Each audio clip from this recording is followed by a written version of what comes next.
Olá amigos, sejam muito bem-vindos a mais um Debate Legal. No programa de hoje, a gente vai dar continuidade a uma discussão que a gente iniciou no vídeo passado. Vamos falar sobre planejamento urbano e dessa vez, ouvindo a opinião de uma arquiteta e urbanista, nossa amiga Ingrid Carvalho, que veio até aqui para falar um pouquinho sobre o caso de Aracaju, como é que Aracaju cresceu, quais são os desafios para o futuro de Aracaju em termos de planejamento urbano, unindo então um debate entre o direito e a arquitetura e o urbanismo. O programa de hoje é gravado aqui no Pódium Complexo Jurídico, o endereço está aparecendo aqui na tela, e sem mais demora, pode rodar a vinheta e fiquem ligados.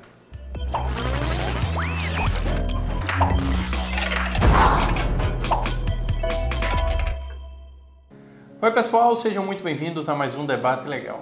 No programa de hoje, como a gente já falou na abertura, a gente recebe aqui a urbanista Ingrid Carvalho para bater um papo sobre planejamento urbano, principalmente aqui da cidade de Aracaju. Ingrid, seja muito bem-vinda ao Debate Legal. Obrigada, Luiz. Obrigada, Debate Legal, pelo convite e parabéns pela iniciativa.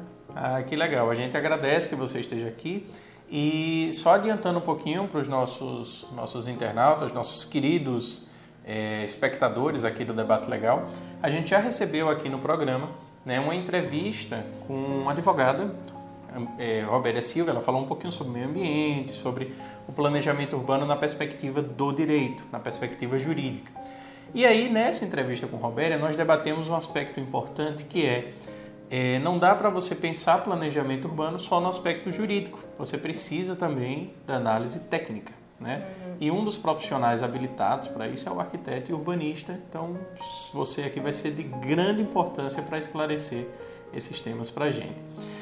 Primeiro eu queria que você falasse, Ingrid, então um pouquinho para a gente, como é que você enxerga o planejamento urbano de Aracaju? É meio que senso comum a gente dizer que Aracaju foi planejada lá atrás, mas que hoje ela já não cresce tão ordenadamente assim. Como é que você avalia isso na perspectiva de urbanista?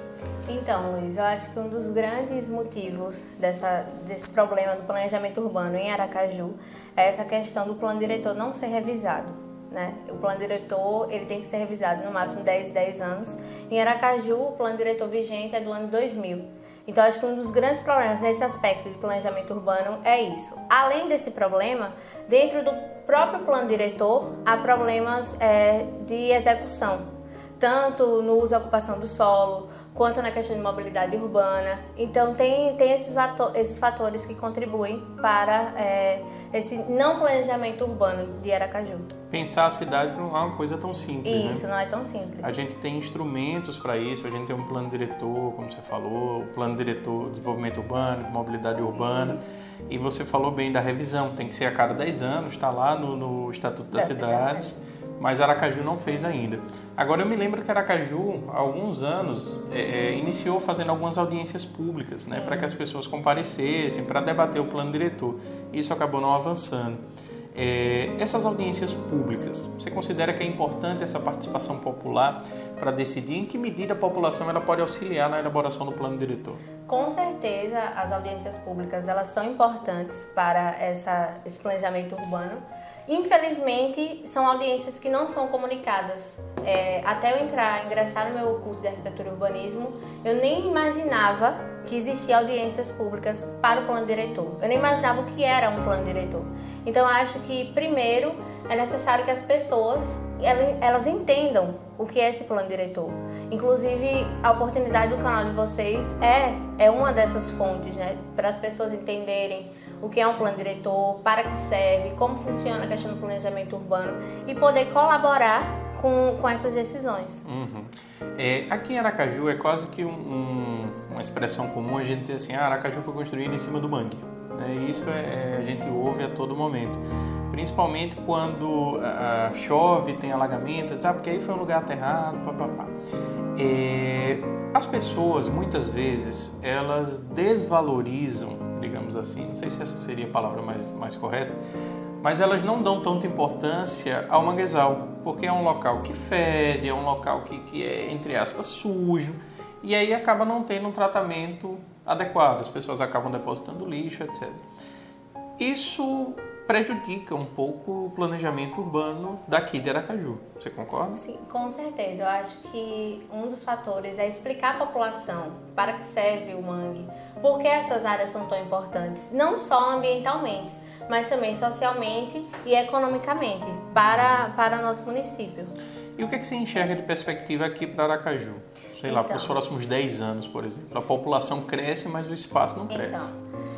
Eu acho que um desses primeiros fatores é essa questão do plano diretor.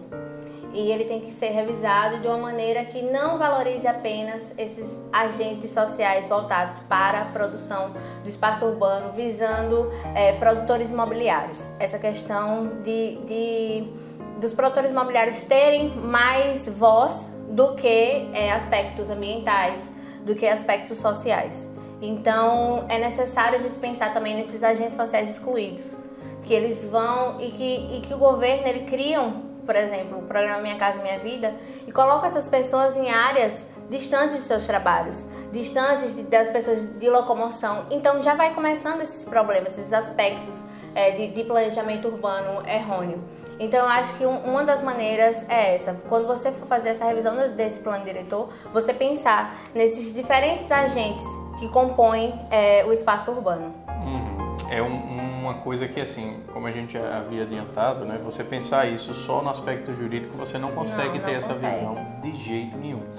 Agora, outro problema que a gente tem aqui em Aracaju, e isso a gente verifica no dia a dia, passando pela cidade, talvez muitas pessoas não identifiquem, mas Aracaju tem muita ocupação urbana, ou seja, muita casa, muita rua, estabelecimento, enfim, construção em área de preservação permanente, né, que seria a área de preservação permanente, que teoricamente você só poderia utilizar aquele espaço em casos excepcionais. Se eu não estou enganado, você pesquisa bastante o bairro Jabotiana, né, que é um dos bairros que tem uma ocupação imensa em APP. Como é que você vê isso, esse problema? É um problema muito sério? O que é que isso pode ocasionar? É um problema muito sério. A partir dessas construções verticais, do bairro Jabotiana principalmente, e da zona de expansão urbana. Construção vertical, você fala dos prédios de condomínios. Isso, condomínios, edificações verticais a partir de 6 pavimentos, que foi algo que cresceu ali no bairro Jabotiana. Bastante. E cresceu dentro de áreas que não poderiam ser ocupadas. Inclusive, vocês, como do direito, já sabem essa questão da intervenção do Ministério Público ali no bairro de Jabotiana, porque estava uma ocupação desregulada. Não poderia acontecer.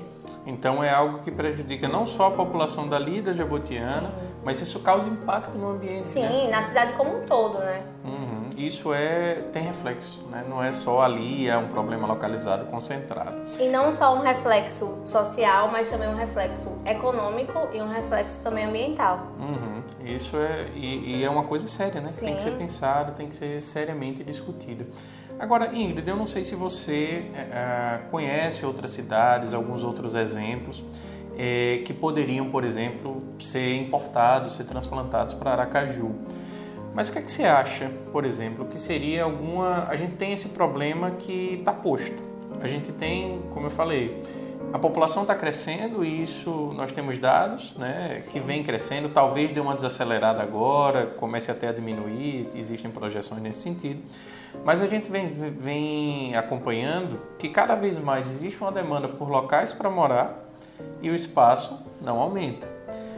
E aí talvez seja esse um dos fatores, não sei, da verticalização. Você tem ali uma área, você constrói para cima, porque isso você consegue abrigar um certo número de pessoas ali. Mas você, na sua visão de urbanista, você fosse a planejadora urbana de Aracaju, digamos assim, quais seriam as soluções que você proporia? Claro, não vou pretender que você resolva o problema aqui na entrevista, mas alguma ideia, alguma coisa. Então, eu acho que o grande problema não são as edificações verticais em si.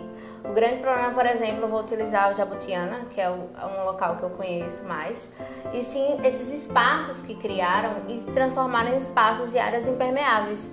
Não tem áreas permeáveis, não tem espaços que respirem, não tem área verde disponível. Então eles estão destruindo essas áreas, essas únicas áreas que poderiam, né, ser uma fonte de respiração dessas cidades, e estão colocando ambientes construídos. Eu acho que um dos grandes problemas seria esse. Uma das soluções ali para o bairro Jabotiana, por exemplo, seriam essas vias de contenção. né, nessas áreas de APP. Delimitar qual é o espaço de APP e qual é o espaço que a gente pode construir, que deve ser construído. Outra solução também que eu apresento é essa questão dos parques lineares. É uma solução bem bacana, que tem em diversas partes do mundo e que, além de ser uma solução de lazer, também é uma solução que delimita esse espaço, o espaço natural e esse espaço construído. Então, para você, falta muita coisa em Aracaju. Sim, com certeza. Será que a gente consegue chegar lá? Consegue chegar sim, principalmente com esses novos profissionais que estão surgindo, né? A gente não pode deixar de... Isso, não pode desacreditar. Exatamente, né? Se a gente deixar de acreditar, é que não acontece mesmo. Sim. Né? Então, a gente vê que é algo desafiador, que é algo que não acontece só aqui. E eu acho que se a gente compara, por exemplo, a outras grandes cidades, o problema de Aracaju ele é um problema sério, ele é um problema grande, ele é um problema importante, mas eu acho que a gente ainda não está no pior nível, se a gente vê outras cidades, se a gente analisa outras cidades, né?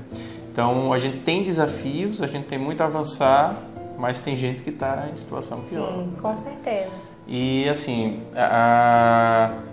o que eu vejo hoje, né, não sei se essa visão é compartilhada também, mas é que a população, por exemplo, quando ela vai comprar um imóvel, eu vou escolher o lugar onde eu vou morar, ela não pensa tanto no aspecto ambiental, eu acho. Ela pensa assim, aqui é bem localizado, aqui eu tenho serviços perto, eu tenho um shopping próximo, eu tenho uma escola próxima. Não sei se as pessoas, né, posso estar equivocado, mas eu pelo menos digo por mim. Na época que eu adquiri o local onde eu vou residir, não pensei nisso. Assim, será que eu vou respirar bem? Será que o ar aqui é bom? Né? E as pessoas acabam, às vezes, não levando isso em consideração. Isso perpetua uma cultura, né? Sim. Acaba porque a gente é quem elege os representantes, então acho que isso acaba sendo levado adiante, etc. Você concorda com isso? Concordo, com certeza. Eu me mudei recentemente, e inclusive para o bairro Jabutiana. E na época, eu não pensava nesses graves problemas ocasionados por uma falta de planejamento urbano. E hoje eu já ando ali pelo bairro, já vou observando, vou pontuando esses problemas. E vou analisando essas áreas de preservação permanente, que é o meu objeto de estudo, e vou analisando como é que poderia minimizar certo problema que eu enfrento, ou que o bairro como um todo enfrenta. Então eu acho que nós, profissionais que estamos engajados nessa temática, a gente tem uma visão mais ampliada disso. Mas a população como um todo, ela não vai pensando nesses aspectos. Talvez por culpa de não ter essa cultura perpetuada, né? Não tem, as mídias, elas não divulgam sobre isso. Então, eu acho que é um desses fatores. Acesso à informação. Acesso à informação. É uma coisa importante.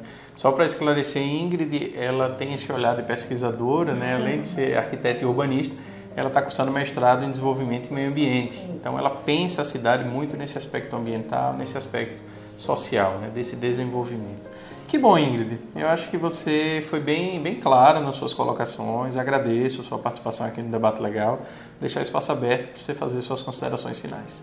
Eu que agradeço ao pessoal do Debate Legal. Eu acho bastante importante esse espaço para os profissionais, porque assim as pessoas elas vão entendendo, né? Por isso que eu utilizei uma linguagem mais fácil, porque eu quero que essas pessoas entendam, compreendam o que seria esse planejamento urbano, o que seria o plano diretor. E hoje, com as mídias elas serem tão acessíveis, é algo muito bacana de se fazer. Então eu espero que vocês tenham compreendido, busquem mais sobre esses aspectos do planejamento urbano e muito obrigada. Muito obrigado a você. Agradecer também ao nosso querido internauta, espero que tenha ficado bastante claro. Se você tiver alguma dúvida, a seção de comentários do vídeo aqui também está aberta para você esclarecer alguma coisa que talvez não tenha ficado tão evidente. Agradeço então mais uma vez, deixar aqui nossas redes sociais do canal para você acompanhar. Instagram, @DebateLegal, Twitter e Facebook estão aparecendo aqui na tela para você. Convidar você também a acompanhar as minhas redes sociais, @Professor Luiz Felipe, Luiz com S, está aparecendo aqui na tela também. Quer deixar sua rede? Instagram, @Ingrid.cso, e obrigada, Luiz. É isso. Então, gente, muito obrigado e até o próximo Debate Legal.